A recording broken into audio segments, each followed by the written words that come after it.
Hello, everyone. Welcome to another amazing episode of Inspired Action, where we dive into the most pressing leadership challenges and hope to inspire you to take a more coach-centered and people-focused approach to leadership. I'm your host, Kyle Pertuis, and it's time to get started with our three amazing guests for today. Hey, everybody. Welcome back to another episode of Inspired Action. I am Kyle Pertuis, your host here, and I have two amazing guests today to answer this question. What's the toughest blind spot you've discovered about yourself as a leader? And maybe how did that impact your team, or how did they pay the price before you were able to fix it? But first, I want to do an introduction to these two ladies. First of all, we've got CHIKARA Kennedy. After 20 years in global HR, a corporate layoff cracked her open and pushed her into her real power. Now, the founder and CEO of CHIKARA Power Coaching and Consulting, she specializes in executive transitions and leadership development for high achievers that are navigating their own major life and change and career changes. Becky Burrowghs, leadership coach, speaker, and best-selling author of Come Back to You. Becky is a certified professional coach and an executive and outreach minister for Highland Church of Christ in Dallas, Texas, and just simply doing some amazing things out there, making a global impact. Ladies, welcome to Inspired Action. I am so grateful that you've taken the time to come share your experience and your wisdom. And we are going to just jump right into this thing. CHIKARA, what is the toughest blind spot you believe you've discovered about yourself as a leader? And then maybe tell us a little bit about how that impacted your team or how they paid the price before you were able to fix it. Yeah, absolutely. It's such a good question. And for me, had to take a few steps back and think really holistically, because there's so many stories and blind spots that I've been able to confront throughout my career. The one that stood out for me most recently, though, was really during my time as a senior leader at Meta. I was an HR leader there, and I was working in support of not only building when I first joined the organization, but during a time of tremendous reorganization that ultimately led to massive, full-scale, enterprise-wide layoffs. So during that process, I really focused myself and my team on just doing the right thing. We really were really considerate about people's experiences. We spent a lot of time building out the processes. I spent a lot of time building relationships with other team members to just make sure that we were doing all that we could to preserve people. Yeah, so for me, going through that process, I really wanted to make sure myself and my team were really focused on handling that process with as much care as we could.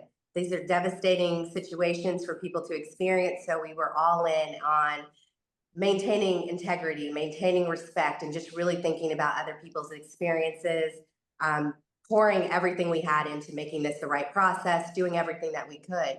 As leaders, we're so focused on providing support to others and really thinking about what we can do to help other people that we lose sight of ourselves. And so one of the blind sites that I recognized is that throughout that process, I'd kind of given my power away and really given myself so much to other people and to the organization and to other people's experiences that I lost a little bit of agency on my own self. I stopped wondering, is this a place that's good for me? How am I feeling? How am I experiencing this? Am I taking care of myself? Am I really maintaining my agency as the CEO of my own life and my own career? And so me doing that kind of inadvertently shared that message with my team, where you give everything you have, you give everything that you can do, and you don't take care of yourself. So that was a blind spot that ultimately led to, myself and several members of my team being impacted by layoffs that we helped architect.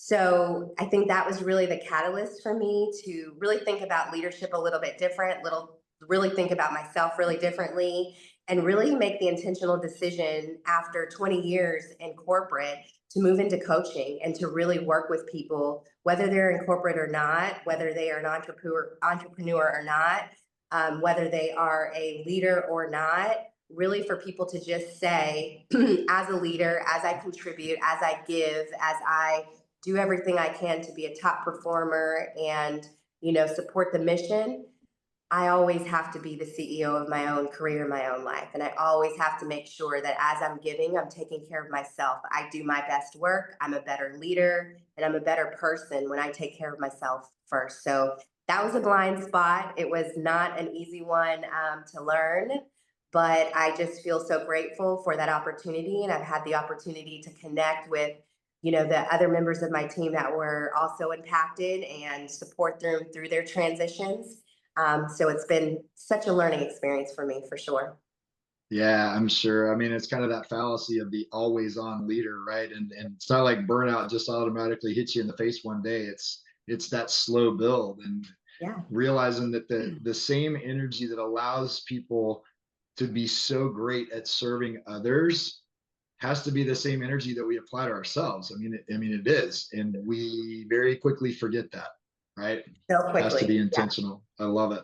I love it. Let's jump over to Becky. What would you add to that? For myself, my blind spot, or add to what? Yeah. Yeah. Yeah. Okay. What would you add from Well, the perspective of your toughest blind spot?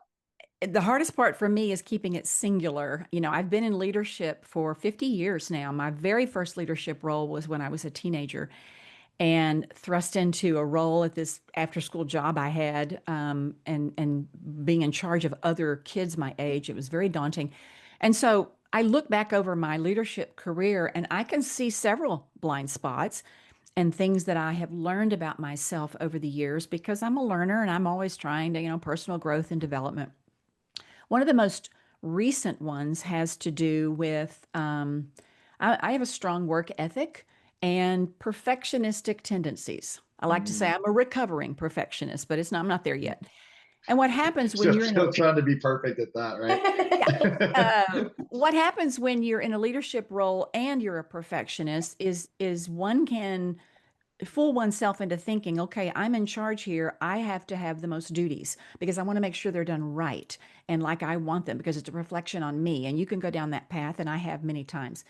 But the problem with that I understand now that I didn't understand early on is that leadership is about influence. It's about developing other leaders. It's not about doing all the things. It's about making sure the things get done. And delegating appropriately and leaving for myself the things that only can be done by me. And that was a hard lesson for me to learn. And I exhausted myself try and didn't wasn't team building in doing so, and not Mm. developing other people and their skills. And it really came home to me.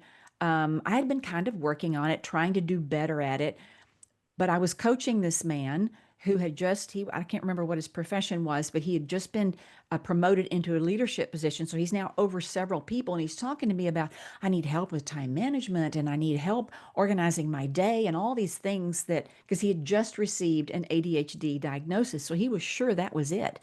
But as we began talking about his duties, I'd say, well, who does this? Oh, well, I do it because, I'm in charge. Well, who does this? Well, I do it because I'm in charge. And I saw myself through this other Mm. person. And I'm like, okay, your job is to make sure those things get done.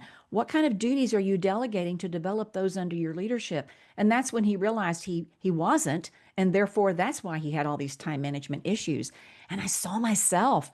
And I thought, ooh, that was me. I was trying to work out of that. But boy, when I started coaching this guy, I thought, you got to practice what you preach. And so I really started working on it diligently. And it requires letting go, not only letting go of tasks, but letting go of what you perceive as the perfection of the outcome and being okay with someone else's iteration of what a good job looks like and not expecting things to always be done my way. And I compare because I have, children and grandchildren. I compare a lot of it always to child raising. And I'm like, okay, you can either make that child's bed for the rest of their natural life because you want it done perfectly, or you can teach them how to do it and be okay with how they're learning along the way. And so I began to change the way I approach leadership and now have seen the fruit of it as I've seen other people take ownership of something that became theirs that used to I had a death grip on. And that's just one of the Yeah, many blind spots I have uncovered. yeah, right. And probably for all three of us, one of many blind spots that are to come that we will continue to uncover. Absolutely. Um, I think it's so interesting, right? And you think about, um, Chikara was talking about their intention to serve and to help, and kind of what you're talking about with this client and even yourself, Becky. doing all of those things on their own. And it's kind of that, maybe that fixer syndrome, but what we don't realize is that leaders that are trying to solve every problem are likely stealing the very growth that their team members need to benefit from by making the bed not so perfect, right? All right, you guys, great input. I've got another question I'm going to ask you here in a minute, but for all of the listeners right here on LinkedIn, y'all are going to have to tune in to YouTube to listen to the rest of this. But that's it for now. Thank y'all so much for joining me on this episode of Inspired Action. Join us every Thursday for the newest edition. Take care. We'll see you next week. That's a wrap for another edition of Inspired Action, the Leadership Forecast. We're so grateful for our guests today and the impact they're making with the work they do. Be sure to check out our YouTube channel to watch the longer version of this episode, and be sure to like, comment, connect with, and follow me and each of our guests. You'll find all of our links in the caption of this video. Thanks for watching, and be sure to tune in every Thursday at noon Central, 1 p.m. Eastern for new episodes.